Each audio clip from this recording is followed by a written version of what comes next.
the one piece of career advice that you wish somebody had given you when you were starting out? Yeah, I think that's one of the most interesting questions. Early on in your career, you coming out of university or college, and you have a lot of raw talent at that time. Also, a lot of raw energy, I'd say. You've learned a few things, and you want to start applying them. And this happened in my, I'd say, initial couple of jobs when I switched. I observed later, obviously, that I was carrying a lot of baggage from my previous job. And you definitely want to carry over your experience, but you want to leave the baggage behind. And I might give an example, right? So every business is different. The way they operate is different. Their business needs, their values are different. And you can't just go and say, well, this is how I used to do things. Why are we not doing things this way in the new business? One good example would be we had massive test plans drafted in one of my previous roles. And it was a product company that sold software and made a lot of money selling software. And their business was selling software, nothing else.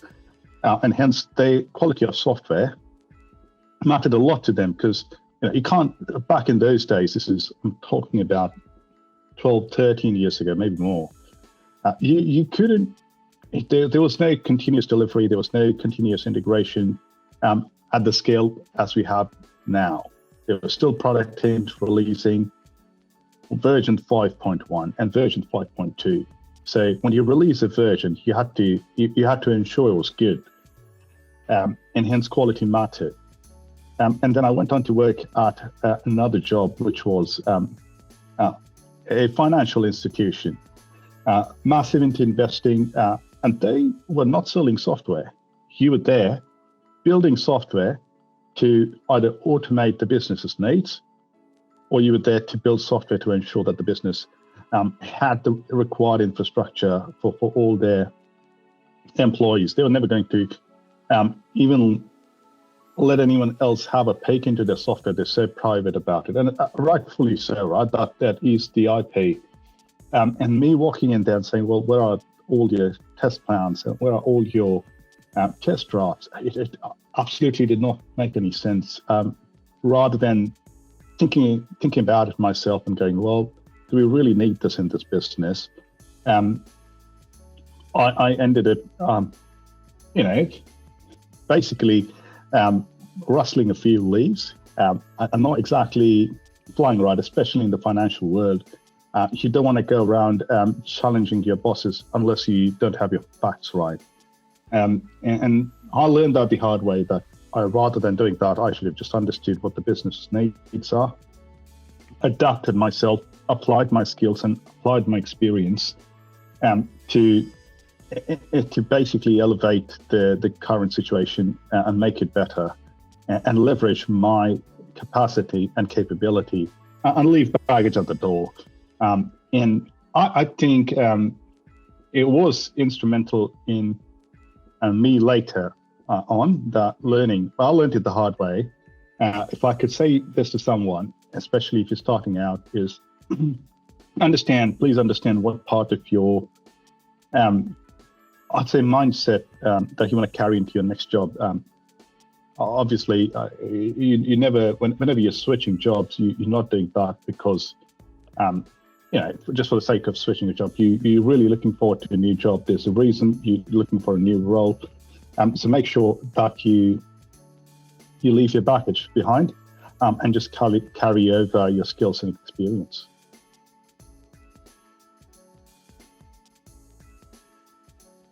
Can you share a pivotal moment in your career journey that's made a significant impact? Yeah, absolutely. So, this is something I'll refer to my current job. When I joined Athena, my then hiring manager, who was the head of engineering, he informed me that he had decided to move from Athena to a different organization for a career opportunity that was better suited to his needs. That wasn't the thing that I expected to learn on my first day at the job. And if I were to transition myself back in time, in one of my earlier jobs, I would have been upset. But for some reason, I just decided to completely be okay with it. It's a choice I made to not be frustrated. I said, that's all right. He's moving on, which means either they'll hire a new head of engineering, or they will not hire someone for a while. And I'll directly report to the CTO. And that's actually what happened. Being a leader for a team, and especially for a sensitive team, folks at Athena were really concerned how I'd be dealing with that news. The hiring HR reached out, had a chat, and I said, it's absolutely fine. It hasn't bothered me at all. I know it should, but I'm actually okay. I see this as an opportunity. It means I've got my work lined up for me, but that's okay. I'm ready for it. I'm ready for the opportunity. Had a chat with the CTO, who again, out of deep care, asked me how I was dealing with it, and I was like, no, I'm okay.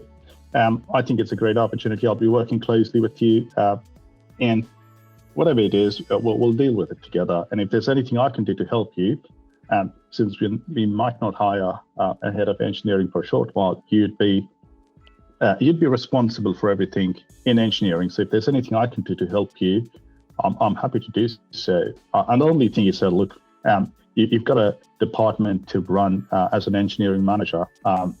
Just focus, and if there's anything that you need my help with, we'll obviously chat on a regular basis. But otherwise, that's the only thing that you need to worry about, and nothing else.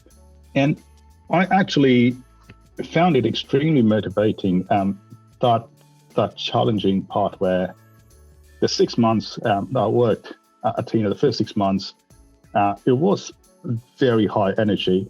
I'd also say there was tremendous throughput. It was a team that wasn't doing very well. It was a team that had struggled. There were some really smart people in the team who just lacked alignment, and one of their previous leaders was not able to get them that alignment. And being given that opportunity to step in, and also, having that, I'd say, trust from my boss to do the job. I just went on ahead with the team, helped get the team some alignment, and then 6 months down the line, we went from performing at 30-40% of our capacity right up to 200% of what we were expected to do. We were performing so well, we ended up winning the Team of the Year award at Athena, which was very, very rewarding. It recognized the effort across the organization, the impact that we've had. But at the same time, all credit doesn't go to me. There were some really smart people there working with me. I had some really fantastic peers in product who I was working very close with, and they were doing a fantastic job as well. And just looking back at it, that simple choice where, well, I'm not going to let it bother me. I'm not going to get frustrated. Or I'm not going to get upset. And I'm just going to power on and do my job and basically deliver was, I'd say, the single most pivotal moment in my career.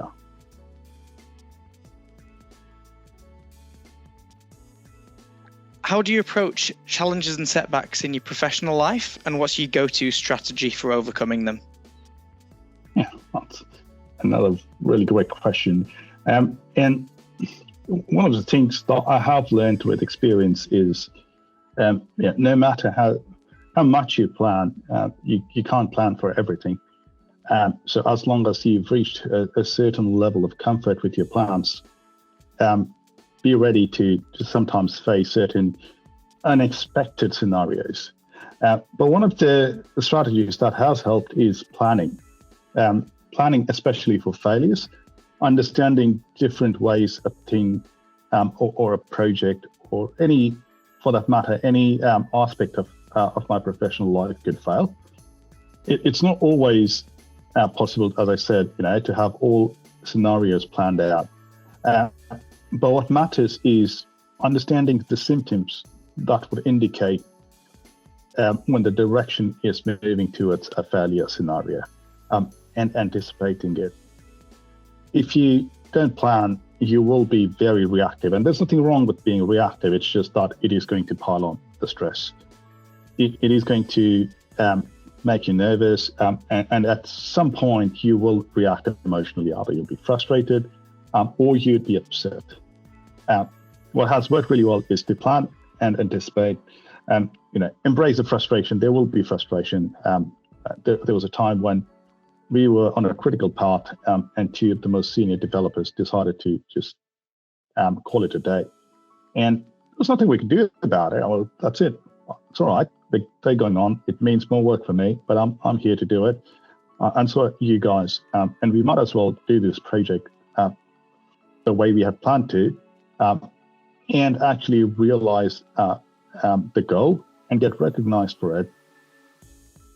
Things slowed down, but it didn't really impact us that much. Well, we got delayed by, let's say, a couple of weeks, but the product team and the business understood the challenge, and they were really supportive. And at the end of the day, we got it done, and we just looked back and said, look, we could have gotten frustrated. We could have made this an absolute blunder, but we didn't. We just basically anticipated that this could happen and just worked and adjusted ourselves accordingly. And there are various strategies, one could use. One of the strategies that I've used in the past is based on this person called Tim Ferriss, whose video I saw on YouTube. It was a TED Talk. I definitely recommend everyone to watch that video. It's a short video, maybe 10 or 15 minutes. Standard TED Talk, where he talks about fear setting. Now, obviously, I don't want to call it fear setting. In this particular case, I'd say do a what-if analysis and a failure analysis of all the things that could go wrong in your professional life, by starting to define different things. So you can define, for example, I've got a team of 4 engineers. 2 of those engineers could up and go tomorrow in 4 weeks' notice, and my project would get delayed. It's a very critical project. There's already a lot of pressure. How could I prevent that? Well, you can prevent it by talking to people regularly. You can prevent it by ensuring people feel supported, and you're doing everything you can to unblock them, and their time isn't wasted dealing with unnecessary challenges. It's something you as a leader could take care of. And also by ensuring that you have a plan in mind for everything that worries them when, for example, this particular project goes live. And you're working with stakeholders to minimize the challenges. And let's say people still go, because there are 2 people, there's really smart people, and they get an opportunity which you simply can't match. And they're still going to, go. There's nothing you can do about it. So how can you repair that? So one way would be to understand and have this chat with product and let them know, look, in case people leave, we'll slow down. If there's anything that we'd like to do about it, if there's a reason we shouldn't slow down, maybe I can go and talk to my boss or our fellow teams and see if we can get one of their engineers to join us, just to reduce the pressure and the workload a bit.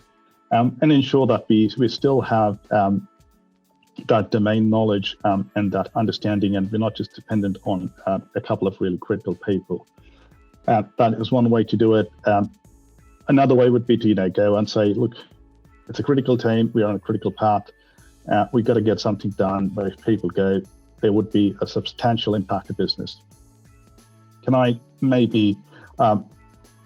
Is there something we can do for the people to recognize all the effort that they're putting in, and having a chat with your organization to just get them that recognition? People work, especially I'd say any engineer is looking for 2 main things as part of their job. From my experience, it's basically having a good job, so good work good skills that they can learn, and they can apply a safe environment for them to work as well, where they feel trusted that they can do their job well, and the team has their back and they have the team's back, and they're getting paid well for it. In most cases, they will sacrifice a small amount in remuneration for a better work environment. They would prefer a challenging work environment where they can learn new things. They have challenging jobs, and where they feel that it's a safe work environment, and they will be okay to say work at that job for 10% less than someone else is offering them that 10% extra. Now, I'm obviously speaking statistically. Everyone's situation is different, so you can't really apply this to a single person. But in most cases, that is what works. And being able to support them and basically help them understand that no matter that you're on a critical part, you will get through this together. And if there's any challenges, if there are any challenges, you have the back. That definitely, I think, helps. So doing that what if analysis for different scenarios. As I said, I won't call it fear setting because yes, fear setting definitely is what Tim Ferriss-Cole said. But in our particular professional case, I'll just call it a simple what if or failure analysis of different scenarios has helped me a lot.